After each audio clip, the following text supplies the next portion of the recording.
And Passion Stone requires dedication as well. I know. I don't understand Passion Stone. I'm going to be honest. I try and play it and I just get confused. I played it for like 3 hours in a layover in an airport, and every time I thought I was starting to understand it, something would happen and I'd just be like, I don't know what happened, and then just get a bit sad. Anyway, we are in game. Would you like to introduce these two players, Roddy? Always, always. Over here on the right top side of the map, we are looking at the Russian Protest player who surprised us in game number 1 with his aggressive 2-base Blink Stalker build. It is DmC, representing Team Vega, as he is going up the Vega Squadron, I should say. It's kind of a cool logo with a shark. I like it. I think they're getting ready for Cloud Kingdom being reintroduced to the map world. The shark is going to resurface. Yeah, Flying shark for the win. Over here on the left top side of the map, we see something already a little bit surprising. Like we said, he definitely gets tilted if he loses to silly Protoss builds. It is Acer's very own Nerchio, who's opening with an extractor.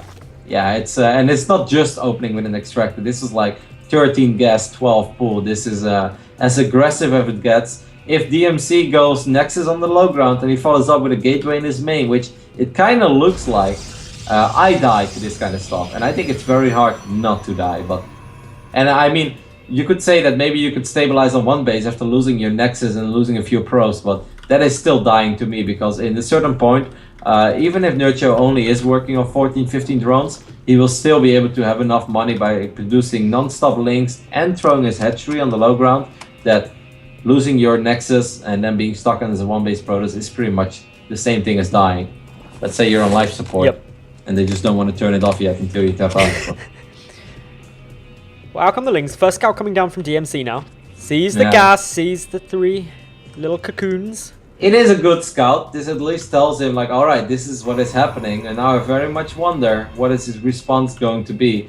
You know, trying to wall off at your ramp almost seems a little over-ambitious. I don't think that you can get that done anymore. So the best thing you can do is just create a beautiful sim city around your mineral line and make it very hard for those Zerglings to swing in. Chrono boost out Zealots, get your Mothership Core out as soon as possible. But this is very difficult. It's a very, very tricky situation if you ask me. But I'm curious how he handles it. In come the Lings, making steady progress. The Zealots being chrono boosted, although a slight little gap there, not enough minerals to actually finish that off. Natural base is just getting targeted down. Speed is still a fair way off, to be fair, 30 seconds. So this should give ample time to get out a good few Zealots. The Mothership Core may even be able to get out in time. That'd be a big win if that's possible for DmC. Yeah. Behind this, Nerchio. Wow, okay. He's actually putting probes to the low ground. He's very keen on keeping this Nexus alive, which, you know, right now he's losing mining time, but that's okay, because he's up so many workers anyway that it's still relatively even. If you could trap those Zerglings, that would be awesome, but it's unlikely that's going to happen. It's just like that next big swell of links, which I'm definitely expecting Nerchio to make. Otherwise, yep, there we go. Yes. So, well, we'll see. Even a Photon Overcharge is often not enough to keep you alive. But if DmC holds this, I'm very impressed. Very, very impressed. A lot of probes down on the low ground here. They're going to get slaughtered. Nice little wall off here from DmC. Should be able to buy himself time using these Zealots and Stalker, but it prevents mining from the natural base. The Mothership Core needs to just start working away at this. Nerchio droning now. Yeah, well, so Nerchio is not going absolutely all out. It's 22 Zerglings. The Stalker follow-up is kind of interesting as well. I would have expected Zealot number 3, but he goes for a Stalker. Here come those Zerglings once more. Mothership Core has 82 energy right now. Nex is taking quite a bit of damage. This is where pretty much Nerchio is going to sacrifice a bunch of links, but he will get the Nexus. So that's something, but he did keep most of his probes alive, so okay, this is not really like being dead and being on life support. Like, it's still a little tricky as a Protoss to be in this position, and I don't really like it, but it could have been so much worse. He handled that pretty okay. DmC got a rather big supply block at the moment, not actually reproducing anything, just the Nexus coming down as soon as possible. This means no unit production for a long period of time. He's still not starting a pylon. Not got enough minerals for it. This is massive now. Yeah. Okay, he's going for an old school wall off. Alright. I guess that's kind of cute. Will allow units to stream up to the ramp. The wall off won't be at the ramp, but you still have SimCity working for you, so it will make it hard for Zerglings to just run by and go into the main base. Nerchio during all this is going up to 3 bases. He's already had 8 drones. So needless to say, this is a pretty okay position for Zerg to be in. especially right now because DmC was supply blocked for so long, like you mentioned, and Nerchio's just squeezing out 6-7 drones at a time. Often a follow-up of those players do is they just try to 5 or 6 gate their way to victory behind this. But if Nerchio gets enough roaches, he should be fine. Then again, I thought that game number 1 as well, and I was wrong. So, as we got now, obviously the Rotron and Extract coming on down, so this isn't a massive commitment for Nerchio, but if we just look at his drone count now, it's starting to skyrocket. He's had good injects coming for quite a long time. Whereas DmC, he's really struggling. He's trying to get out more probes, but his probe count is exceptionally low at the moment. He's going to struggle to support any continued production. He's trying to go up into that robo as well, but just look at the army supply at the moment. It's incredibly low.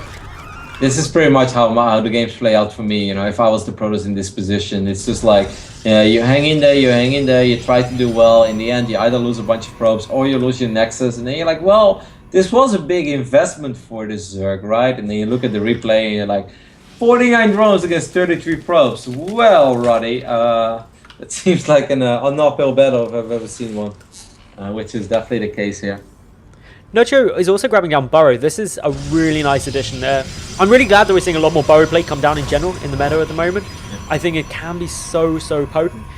DmC has got a nice wall off here though, which will buy him a bit of time. And the reason why he's getting Burrow is exactly what I mentioned before. Often a response of Protoss players once you had an early game like this is, like I said, you re-establish your natural and then you just 5 or 6 gate your way to victory, or maybe 7 gate if you feel you have the money for it. But obviously 7 gate, you have no robotics facility, so Burrow is an excellent choice by Nerchio, makes a lot of sense. That is not what is happening, but that doesn't take away the fact that I still really like the decision of Nerchio to go for Burrow. So a couple of Lings going to try and come on through, but with the sentries there, not going to be able to achieve much. The army of DmC also pulling back just to pick off those few remaining Lings. One Immortal is out, the second one being rapidly queued up behind this. I'm expecting to see a War Prism after the second Immortal as well, because there's no pylon out on the map. It's going to be difficult to establish one. But here's the good news for Nerchio. Hydra Den coming on down, and that will be out in plenty of time to deal with this push. That is correct. Yeah, Hydralisks are great against sentries and immortals. I'm just kind of trying to find the bright side of life over here for DmC. I guess you can say lots of sentries, lots of force fields. Anything is possible. It's a beautiful game. But this is going to be very difficult for our Russian Protoss to make this one work. It will all come down to, you know, if Nerchio is making the same mistake as Bly made in game number 1 on Overgrowth, where he just made the engagement a little too quick and he tried to find, you know, an exposed Immortal that didn't really work out, then it can still backfire. But normally this is Nerchio's game. So Nerchio did have control of the Watchtower there, so sees this coming across. He's also sending through an Overseer to get a good count on the gateway numbers. The first few Hydralisks in production now, but this is a nice defensive position for Nerchio. You've got the spine in the middle, already splitting up those roaches, ready for a good concave. It's going to be very challenging for DmC to move in. Yep, as soon as there are 7-8 Hydralisk in the mix, they push out so much damage and makes it so difficult for these kind of pushes to work. DmC is just trying to find the right angle. He realizes that Creep is already pushed out quite a bit over there and he doesn't really want to waste the time. It's a very wide open area as well, so instead he's going to try to swing in from the right side, which is a better idea, I guess. Could land a couple of good force fields over here. That's exactly what he does. I like that move a lot. That's 4 or 5 roaches that he gets almost for free. Doesn't really lose a whole lot. Okay. I mean, Nerchio his Hydra count is going up rapidly though. We're already looking at 12 Hydralisks, 8 more on the way. With 20 Hydras, you should say Nerchio is fine, but a few more force fields like that, and then the sky is the limit. Groove Sprines has just kicked in. Looks like unfortunately someone is getting a few lag issues. That's one of the admins. Hopefully that will get fixed up soon. We may have to remake this depending on the exact timing of this. Why would you have to remake it, you mean? Just if the players got any lag before they actually went into the fight. Which hopefully they haven't done. It's a very unfortunate moment, that's for sure. Like, right when the force fields go down. It's 121 supply against 164. If it was all roaches, I would have definitely believed, but the Hydralisk, they should be able to push out so much damage, kill these zealots so rapidly, that, and in the end, right now, DmC is actually the one that's kind of in an awkward choke. So, I still believe in Nerchio. What about you? Well, he's got Groove Sprines kicking in now, and he has got a huge number of Hydralisks out on the field as well, so should be quite good. There we go. I love Nerchio. He's a good troll. Okay, for the moment, DmC pulled back out. I'm glad he didn't take that fight. It was a good troll, though. I thought that was really funny. Because that's exactly how I would be controlling my army. Alright, DmC is gonna try this luck one more time. Good force fields again there, getting 4-5 roaches. Mothership 4 dies, only one time warp goes down.